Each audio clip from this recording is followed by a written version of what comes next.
Well, hello, all you beautiful followers. Thank you so much for being patient. I know I'm 9 minutes late. So I figured I would just rock a lipstick look because not I'm only running late, but like I couldn't finish getting ready. So I'm like, we're just going to do brows and lipstick today and call it good. Hello, Elisa. Hello, Tara. Okay, so today I'm very excited. Is this lighting okay? It seems so dark. Is that one better? Let me see. Not a fan of the lighting. We're going to get over it. Okay, maybe we'll do this one. Is that one better? Does it really matter? Okay, moving on. Today we're going to, thank you, Lisa. Today we're going to discuss peel prepping and how to go about doing that. And there's mild ways to prep, and then there's like, I am not messing around. I want to get the most bang for my buck out of this peel ways to prep. So when it comes to chemical peels, ideally and I do have a whole list of questions. Thank you guys all so much for leaving them. I will answer them at the beginning. All right, so when it comes to peels, you're going to get the best benefit and the least amount of negative side effects basically when your skin is prepped. And what prepped means is basically you're using lighteners and brighteners to suppress the melanin production. And then you also have higher levels of retinoids in your tissues, because when you have higher levels of retinoids in your tissues, the peel works better. You are not going to have like some people can get retinoid rashes because their skin wasn't prepped enough with retinoids. Majority of chemical peels do tend to be more retinoid based because they work so phenomenally well. And also with retinoids, they drive ingredients deeper into the tissues. So even if you're not even using a peel that is retinoid based, it's really common for practitioners to put like a TCA on or a Gesner on or a glycol on or some other type of acid on, and then actually top it with a retinoid topper, because that retinoid is going to drive all the other ingredients in the peel even deeper into the skin, so you get a better benefit. The other thing is that retinoids make your skin healthier. It makes your skin function younger. It makes the skin healthier. All in all, your skin is going to be just, when tissue is healthy, the wound healing response is going to go much better for you. And the whole thing with chemical peels, so how chemical peels work is we're basically doing we're creating a controlled chemical burn. We are taking, in my case, I only use plant-derived ingredients, but even though it's still a chemical, just because okay, hold on. I get that chemical peels can really stress people out because they're like, oh my gosh, you're going to fry your face with chemicals. It's a chemical peel because of science, not exactly, don't think that we're actually putting caustic chemicals on your face, okay? These are chemicals that we have found have amazing skincare benefits. So what they do is basically create a controlled chemical burn.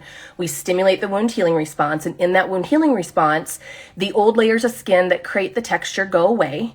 And then because you've stimulated the wound healing response, you're going to get a ton of collagen production, tightening of the skin, everything kicks up, growth factors are called in.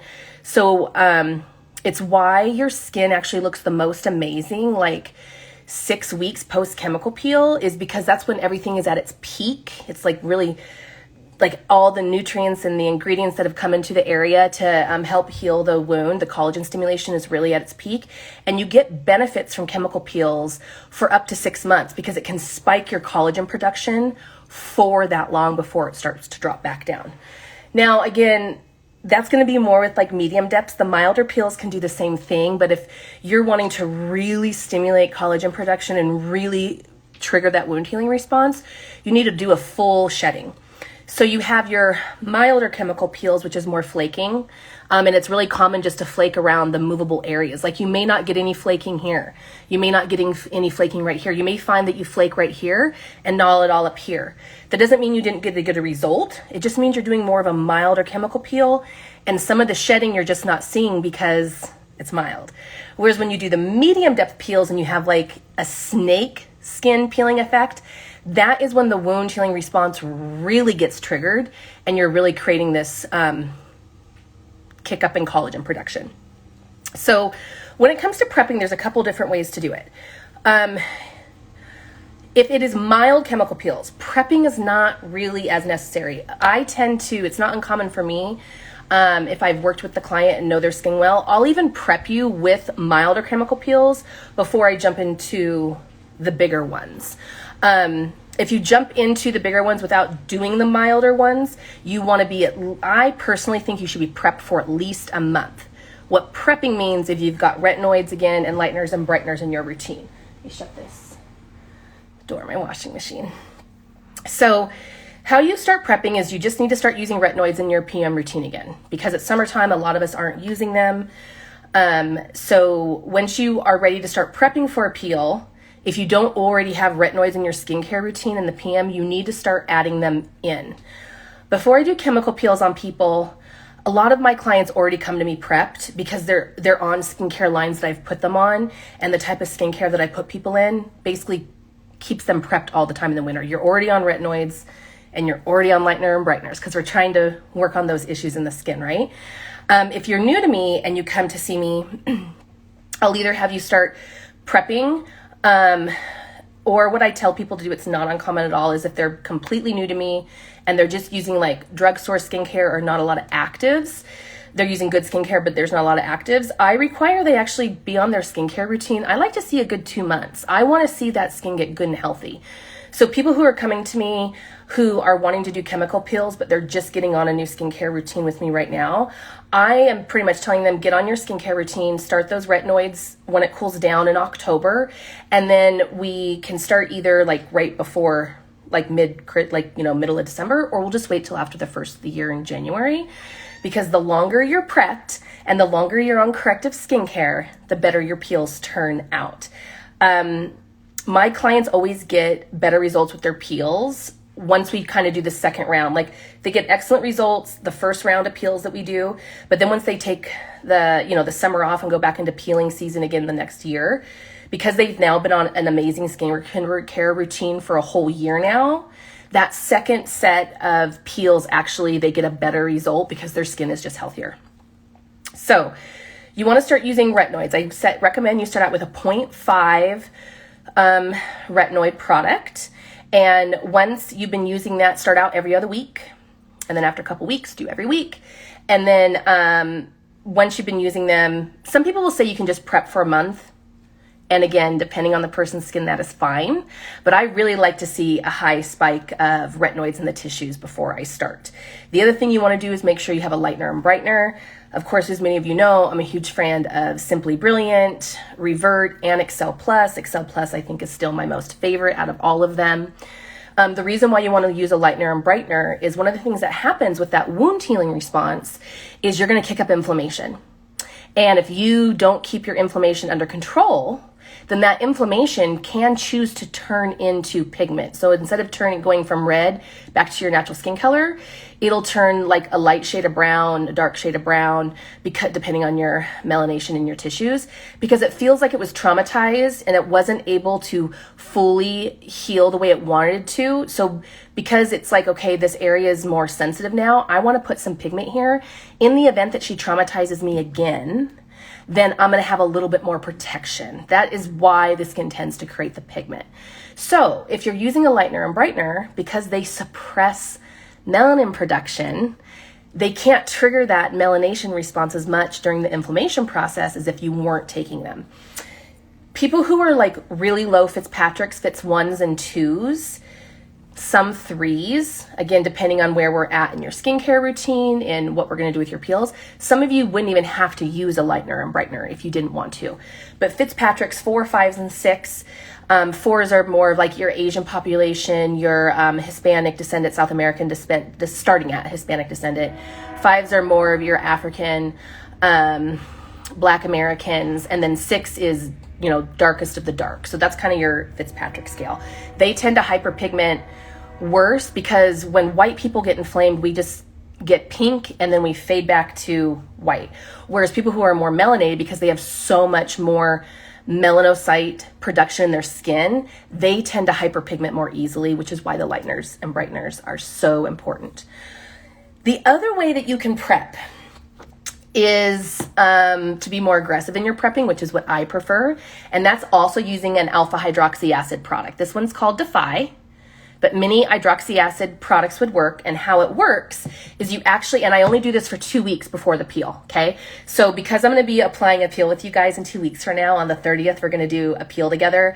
I'm going to have my amazing marketing manager, Shannon. She's going to do a co-live, and we're both going to have our peels, and I'm going to walk her through the process of applying it so you all can see what that looks like. So 2 weeks before that is when I start using Defy. And what I do is I use Defy in my AM routine, which I'm aware it's not recommended to use an alpha hydroxy acid serum in the daytime. It makes you more sun sensitive, which is why we only do chemical peels in the fall through winter, absolutely finishing up by the beginning of spring. So when you do this method, you hats, sunscreen. You know, I'm driving in my car and I drive like this because I literally don't want the light from the sun hitting my face. I keep a hat in my car. Like, I'm very conscious when I do this, but I use Defy in my AM routine and then the retinoids at night. And the reason why that method is recommended for truly prepping for a peel is because the retinoids are going to speed up your cellular production. They're going to make your skin act younger. They're going to push those bottom layers of skin up to the top of the skin more quickly, like when you were 16. Well, alpha hydroxy acids, how they exfoliate the skin is because they break up the glue on the surface of the skin that holds those dead skin cells together. So retinoids work more down in the dermis. Alpha hydroxy acids work more on the epidermis. So you're forcing it to turn over faster with the retinoids at night. And then the AM, when you put the alpha hydroxy acids on, it breaks up that glue and is forcing the skin to actually even exfoliate more quickly. And that is truly the best way to prep for chemical peels. I don't talk about this other method as often because it can get a little bit more expensive for people. You're having to buy serums at night. If you're not already using them, you got to buy now Defy during the daytime.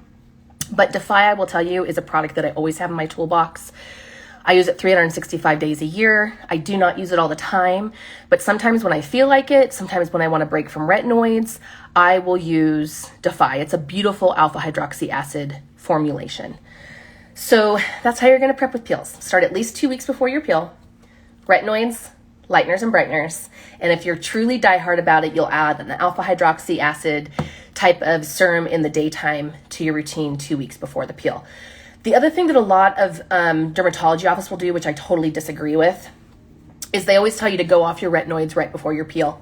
Immediately no. Immediately no, immediately no, immediately no.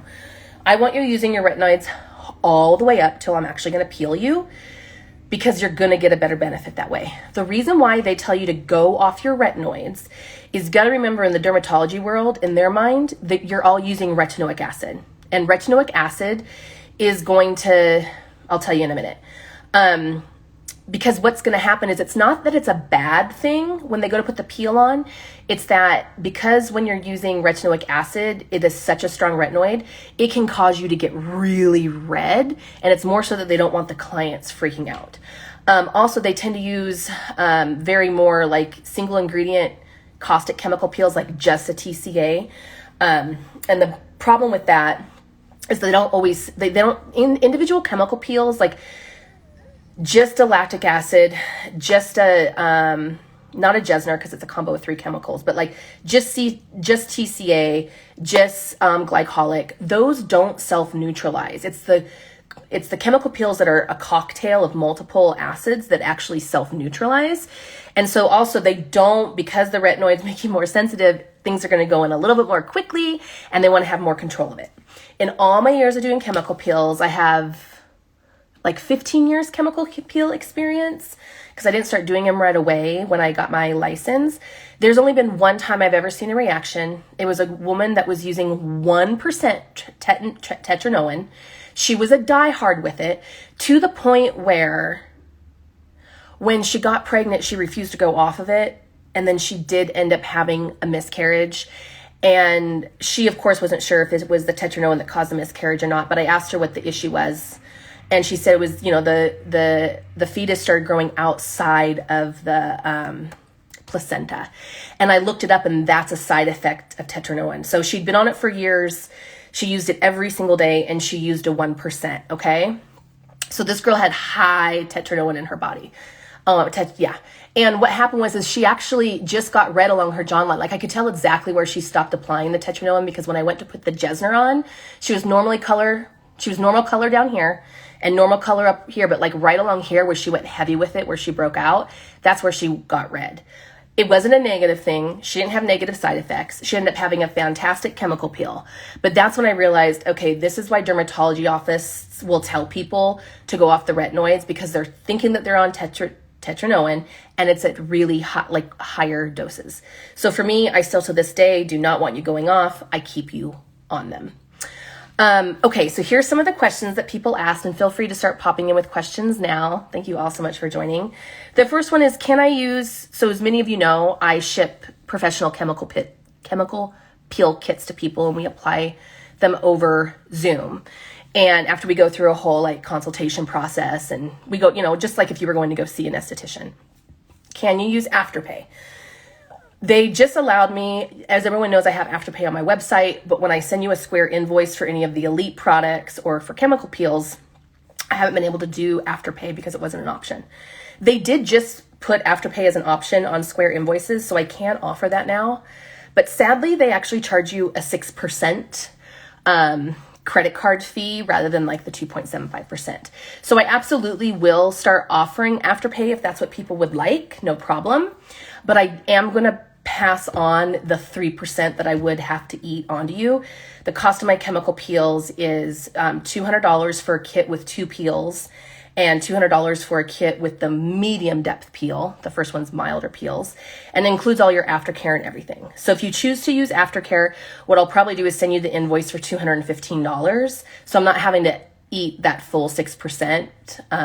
But yes, I will be offering it. Aftercare.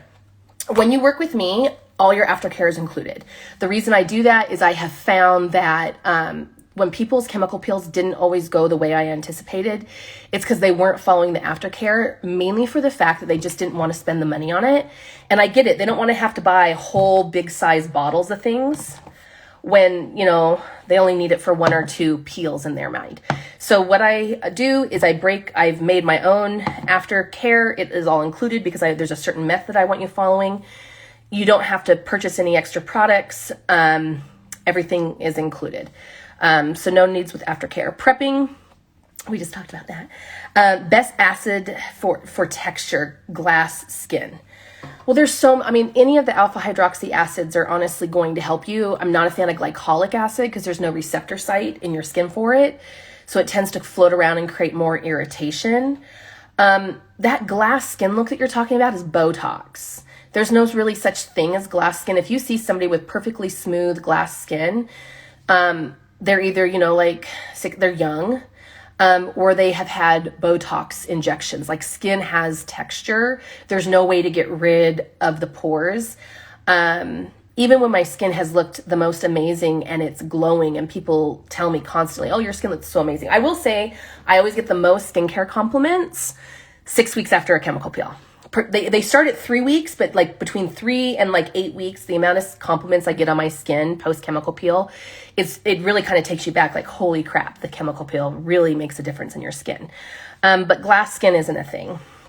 Weeks between chemical peels. It depends on which ones you're doing. So if you're doing more milder peels, they need to be done about 2 weeks apart from each other. And if you're doing medium depth, they're between 4 and 6 weeks apart from each other. The difference is with milder peels, you're only peeling, a little bit, okay? So you want to re-peel the skin before it builds back up to its original layer. So if you wait a whole another 4 weeks, you're literally just peeling to the same level every time. Whereas if I peel and then 2 weeks later I peel again, you're slowly getting deeper into the tissues. Same with the medium depth peels. If you do 2 medium depth peels 4 months apart from each other, you're almost always going to kind of just peel to the same level you were at. The reason why that's why we do a series, is because we want to get back in there and remove more skin before more can build up. So that's how we slowly peel pigment out of tissues, and we can slowly peel scarring out of tissues, is because we're re-peeling before everything regrows back. This person is asking, can I get a chemical peel done if I have rosacea? The answer is absolutely yes, but you do want to make sure you're working with somebody who knows what they're talking about. There is one particular peel that I work with that I actually have taken people from stage 2 rosacea to stage 1 rosacea and then put them in remission. It absolutely can be done. I would make sure that you research the person. You can work with me if you'd like, but research the person. I would make sure they have at least 5 years of chemical peel experience, or at least a good time in the industry, and they know what they're doing with rosacea. That the problem with some estheticians is, and I did this too when I was a baby esthetician, when you're an esthetician, oh, I can fix everything. I'm an acne expert. I'm an anti-aging expert. I'm a rosacea expert. Just because you learn, and I'm not doing this to make fun of people. I apologize. I'm not trying to be shitty. But like, just because you have a license to do something and you read about this serum that's going to help with their skin does not make you an expert in rosacea. Just because you have had clients that have had acne and you've helped them clear it up a little bit does not make you an expert in acne. You really need to work with the population for a long period of time. I've gotten the most of my knowledge from seeing what people's skin did. When I started in chemical peels, I didn't get a ton of, I didn't get any training in school. And then I slowly got training through my skincare line, but it takes time to learn it.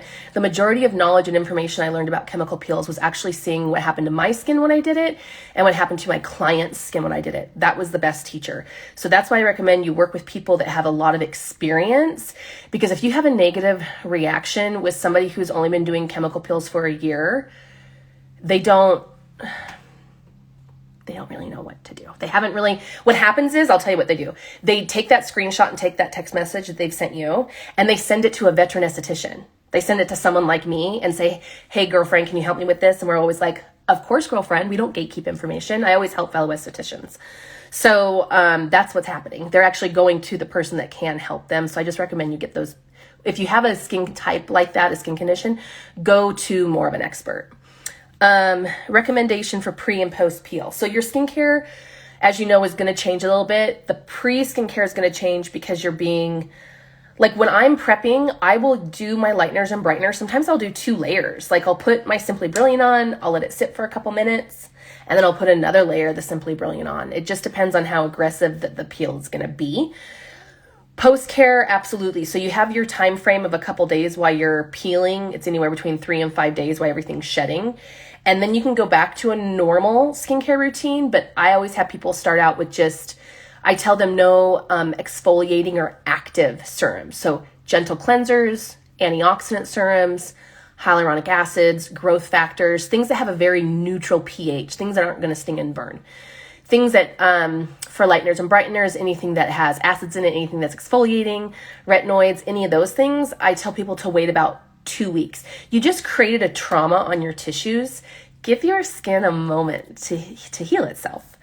The recovery products, someone asked about that. Those are included in my post-peel kits. Advice for beginners. My biggest advice for beginners would be, like, don't be afraid of chemical peels. Don't let the word chemical scare you away. Chemical peels absolutely changed my skin and changed my life. I started doing them in my 30s. I had suffered from acne for 15 years at that point, and it gave me gorgeous skin again. It got rid of majority of my acne scarring. Like, I've never done Botox on my forehead.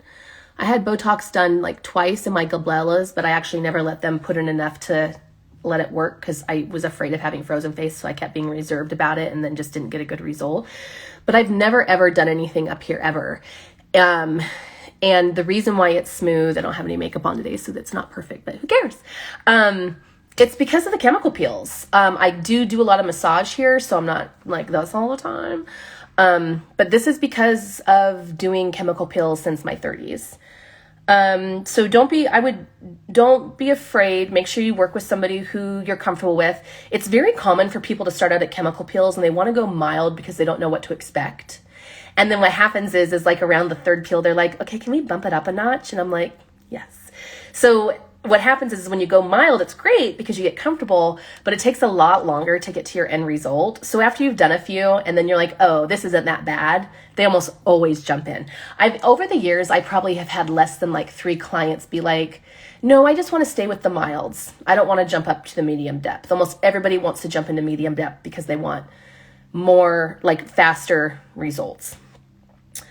The youngest to start. So when it comes to chemical peels, if you have acne, you absolutely can do acne you can absolutely do chemical peels as a teenager to help rid yourself of the acne and repair the damage.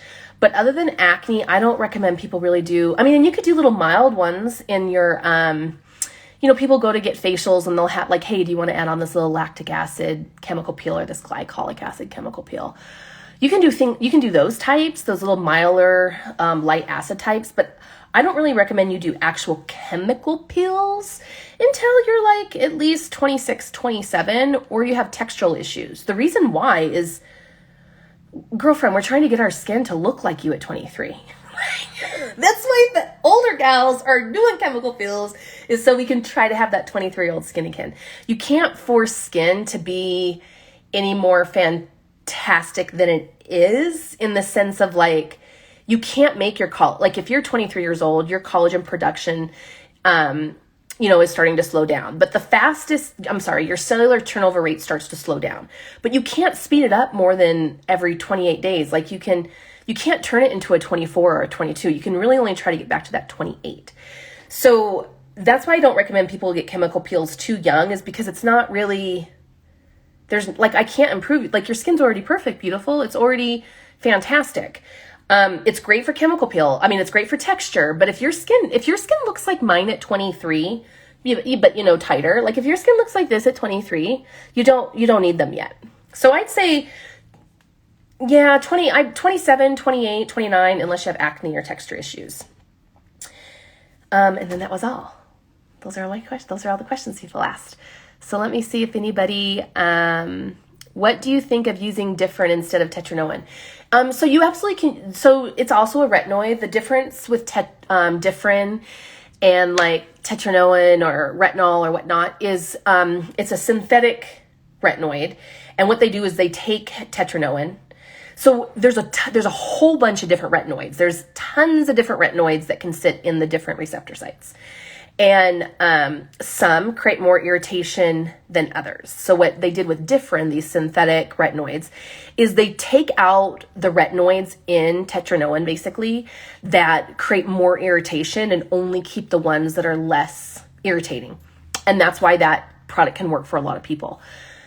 They're somewhat controversial though, because when I went and did a whole bunch of research on them, what I was finding out was that to really get the best benefit, you want to stimulate all those different retinoid receptor sites. You don't only want to hit 4, 5, and 6. You want to hit 2, 3, 4, 5, and 6, and 7. So they're definitely going to work for you if you prefer it. But I personally would rather see someone go from Tetra Noon into like a product, like Cosmetics' Serum 16 or Serum 24, where they take a retinol and retinol aldehyde and put it in a lipid delivery system. So it's gentler on the tissues.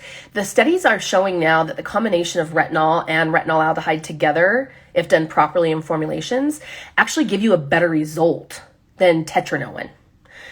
Because the bummer with Tetra Noon is that there's no conversion that it has to go to. They're putting straight retinoic acid on the skin. So because that can fit into a receptor site immediately without any conversion going on, it just kind of blasts the receptor. And that's why people can be so reactionary to it. Only about 50% of the population can use it. Because of that, majority of people can't get over that hump of the redness. So I try to direct people to basically a better formulation of retinol or the retinol and the retinol aldehyde before I'll switch them into. I'm just not a fan of Tetra Noon in general. That's the other problem with Tetra Noon. It always has parabens in it because they're all owned by pharmaceutical companies. And because they all got approved by the FDA in these older formulations from like the 50s and 60s, they're never going to reformulate. They're not going to want to pay to have them re-looked at by the FDA. And you can't get away from the parabens in Tetra Noon. The other thing with Tetra Noon is that the retinoic acid helps exfoliate the pores, but the fillers that they put in that product to get the drug on your skin are very comedogenic and can clog your pores. So I just, I tend to try to get people to go more plant-based. The other thing is Differin and Tetra Noon are always going to be an animal, retinol derived from animals, whereas I prefer to work with beta-carotene plant-based Tetra Noon instead. You can always tell by the color. If it's clear or white, it's going to be an animal or synthetic. And if it's yellow, that orangey yellow color, that's how you know it's always going to be a plant-based retinoid because it's coming from beta-carotene. Okay, how many peels are recommended to do a year? It really depends on the individual. So like for myself, I didn't do any chemical peels last year. I was going through way too much stuff. I just couldn't manage it. I was going through too much stuff emotionally. I was healing from a lot of trauma in my life. I just didn't want to deal with it. Just so you guys know, chemical peels and tears don't really mix. So like for this year, I'm going to do, I'm going to do a milder peel, and then I'm going to probably do 2 to 3 medium depths because I have this pigment. So it depends on what you're working on. If you're just working on some light texture, 2 to 3 peels is going to be enough for you. If you're really working on pigment, depending on what the pigment is, it could be up to 6 peels. Now, don't freak out when I say 6 peels because you got to remember that also includes milder peels, and the milder peels are going to be, 2 weeks apart from each other. It's also not uncommon if you're really working on pigment to do a series of peels, take a break off for the summer, and then in fall again, start again, and then go after that pigment again the next year. So what I tell people to do is do chemical peels until either your skin maxes out, like no matter if you do another peel, you're not going to get any more result than what you've been getting. So do that. So do peels until your skin maxes out or you're happy with your results. And then to maintain, I recommend you do, like, you're better off doing like 2 to 3 peels in the winter than trying to do like a peel a season or doing like 2 in fall and then 2 in spring. The best time to do chemical peels is when the sun is out the least amount. And I do like to put some time before the sun starts coming out to allow the skin kind of to rebuild back up. But I'd say it's going to be between 3 and 6 peels in general to get the result that you're wanting, depending on what we're starting with.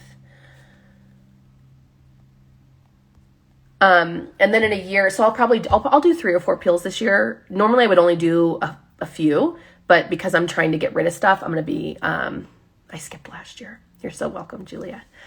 All right, everyone. Does anybody have any more questions before I let you go? Thank you so much for tuning in. I appreciate you all. Next week, we're going to discuss basically why chemical peels, what are the benefits of them, why people like them, what they can do for you. So hopefully you can tune into that too. Thank you all so much for joining. Have a lovely day.